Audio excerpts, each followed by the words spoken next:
Good morning friends, स्वागत है आपका आपके अपने YouTube channel study with Ravi Thakur पर। तो चलिए आज के हिंदी ट्यूटोरियल वोकैबुलरी की शुरुआत करते हैं। वोकैबुलरी के पीडीएफ के लिए आप मुझसे टेलीग्राम ग्रुप पर जुड़ सकते हैं। मेरे टेलीग्राम ग्रुप का नाम है स्टडी विद रवि ठाकुर। तो इस डॉक्यूमेंट की जो पीडीएफ है आपको मेरे टेलीग्राम ग्रुप पर मिल जाएगी। टेलीग्राम ग्रुप का लिंक मैं इसी वीडियो के डिस्क्रिप्शन बॉक्स में भी पिन कर दूंगा, तो आप इसी वीडियो के डिस्क्रिप्शन बॉक्स में जाकर मेरे टेलीग्राम ग्रुप के लिंक को एक्सेस कर पाएंगे। तो चलिए शुरुआत करते हैं वोकैबुलरी की। आज का जो पहला ट्यूटोरियल दिया गया है वो दिया गया है 2-3 महीने से, आपको पता ही है। जैसे किसान सिंघू बॉर्डर पर किसान आंदोलन चल रहा है, वो 3 कानून वापस लेने की मांग कर रहे हैं सरकार से, तो उसके रिगार्डिंग दिया गया पहला एडिटोरियल। तो अभी गणतंत्र दिवस पे 26 जनवरी को क्या हुआ, वो जो सारे किसान थे वो सभी कहाँ चले गए, अपने लाल किले पे चले गए और उस वहाँ कोई हिंसात्मक घटना हुई, मतलब उन्होंने वहाँ पे कोई झंडा फहराया किसी तरह का। तो उसके रिगार्डिंग दिया गया है जो पहला एडिटोरियल है, जो कि बहुत बुरी बात है, ऐसा नहीं होना चाहिए। तो इस तरह से दिया गया पहला एडिटोरियल। और जो दूसरा एडिटोरियल दिया गया है वो दिया गया है हमारी अर्थव्यवस्था के रिगार्डिंग दिया गया है। थ्रू आउट जो हमारी जो इकॉनमी है वो कोविड के कारण किस तरह से प्रभावित हुई है, और जैसे जो गरीब है वो थोड़ा सा ज़्यादा गरीब होता जा रहा है, जो अमीर है वो थोड़ा सा अमीर होता चला जा रहा है, मतलब इक्वालिटी में बहुत ज़्यादा फर्क आ रहा है। तो उसके रिगार्डिंग दिया गया है दूसरा एडिटोरियल, तो आप पढ़ लीजिएगा। और मैं आपको डेली बेसिस पे बोलता हूँ, एडिटोरियल ज़रूर करके पढ़िएगा, तभी आपको पता लगेगा वोकैब का कि कौन सा जो वर्ड है वो किस कंटेक्स्ट में यूज़ हुआ है। तो चलिए शुरुआत करते हैं वोकैबुलरी की।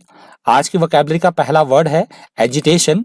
एजिटेशन यहाँ पे नाउन की तरह यूज़ हुआ है। एजिटेशन का मतलब होता है आंदोलन करना, जिस तरह से अभी किसान कर रहे हैं, अपनी मांगे मनवाने के लिए धरना देना, आंदोलन करना, लोगों का इकट्ठा होकर, उसे बोला जाता है agitation. If someone is in a state of agitation, they are very worried और upset and show this in their behaviour, movements और voice, that is called agitation. Next word है एबोरेंट। एबोरेंट यहाँ पे एडजेक्टिव की तरह use हुआ है। Aberrant का मतलब होता है ऐसी कोई बात जो निंदनीय हो, घृणास्पद हो, घृणा के योग्य हो, जिसे स्वीकार ना किया जाए, उसे बोला जाता है abhorrent. If something is abhorrent to you, you hate it very much और consider it completely unacceptable, that is called abhorrent. अगला शब्द है प्लॉसिबल। प्लॉसिबल यहाँ पे एडजेक्टिव की तरह यूज हुआ है। प्लॉसिबल का मतलब होता है ऐसी कोई बात जो एकदम सटीक हो, बिल्कुल ठीक हो, तर्कसंगत हो, स्वीकार करने की योग्य हो, ऐसी बात को बोला जाता है plausible. If you say that someone is plausible, you mean that they seem to be telling the truth and to be sincere and honest. That is called plausible. Next word है इनफिल्ट्रेटेड। इनफिल्ट्रेटेड यहाँ पे verb की तरह use हुआ है। Infiltrated का मतलब होता है कहीं भी किसी जगह पर बिना आज्ञा से प्रवेश कर जाना, घुसपैठ करना, उसे बोला जाता है infiltrated. If people infiltrate a place और organisation or infiltrate into it, they enter it secretly in order to spy on it or influence it. That is called infiltrated. अगला शब्द है fatigued. fatigued यहाँ पे एडजेक्टिव की तरह use हुआ है। fatigued का मतलब होता है थका हुआ होना, बेहद बहुत ज़्यादा हम थके हुए हों, टायर्ड हों, उस स्थिति को बोला जाता है fatigued.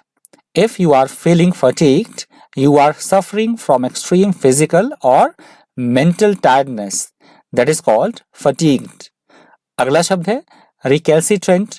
recalcitrant यहाँ पे एडजेक्टिव की तरह यूज हुआ है। recalcitrant का मतलब होता है ऐसे कोई नियम या कानून जो बने हुए हों, कोई दिशा निर्देश दिए गए हों, उनका पालन ना करना, मतलब अवहेलना करना, नियम और कानून की अवज्ञा करना, उसे बोला जाता है recalcitrant.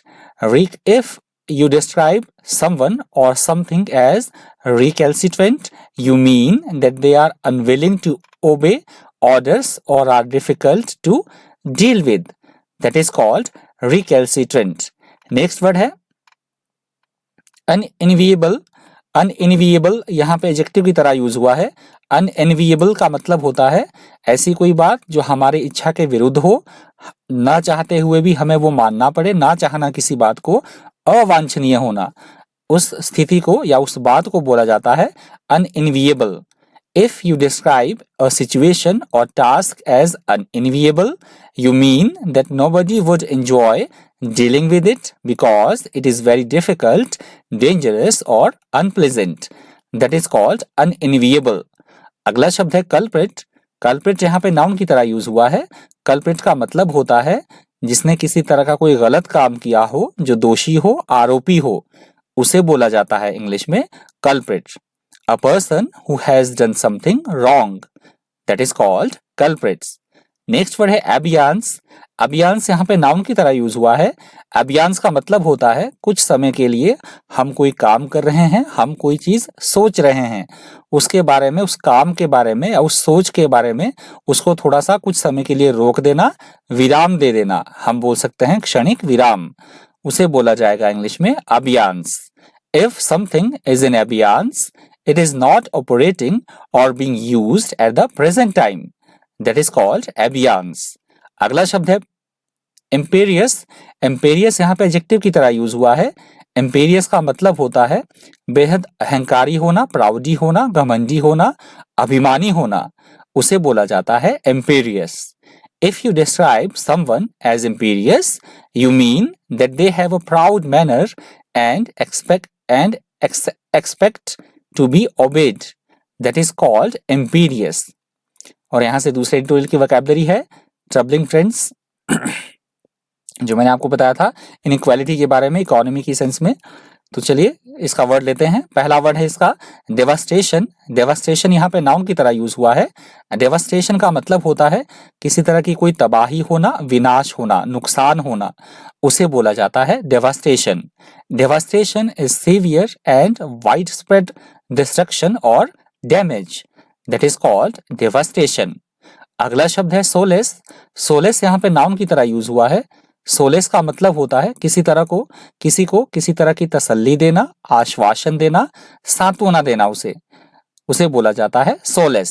Solace is a feeling of comfort that makes you feel less sad, that is called solace. अगला शब्द है एग्रावेट। एग्रावेट यहाँ पे वर्ब की तरह यूज हुआ है। एग्रावेट का मतलब होता है किसी भी समस्या का, किसी भी कठिनाई का और ज्यादा बिगड़ जाना, उसका और ज्यादा गंभीर हो जाना, समस्या का बद से बदतर हो जाना, उसे बोला जाता है इंग्लिश में एग्रावेट। इफ समवन और something aggravates a situation, they make it worse, that is called aggravate. अगला शब्द है इनएविटेबल। इनएविटेबल यहाँ पे एडजेक्टिव की तरह यूज हुआ है। इनएविटेबल का मतलब होता है ऐसी कोई बात या ऐसी कोई घटना जिससे बचा ना जा सके, जिसे टाला ना जा सके, उसे बोल सकते हैं अनिवार्य या अवश्यंभावी, जो होकर ही रहेगी, तो उसे इंग्लिश में बोला जाता है inevitable. If something is inevitable, it is certain to happen and cannot be prevented और avoided, that is called inevitable.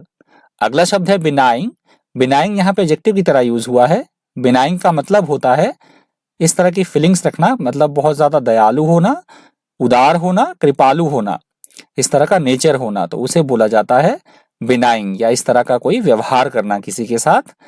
You use benign to describe someone who is kind, gentle and harmless, that is called benign. और आज की the Hindu editorial vocabulary का अंतिम शब्द है susceptible.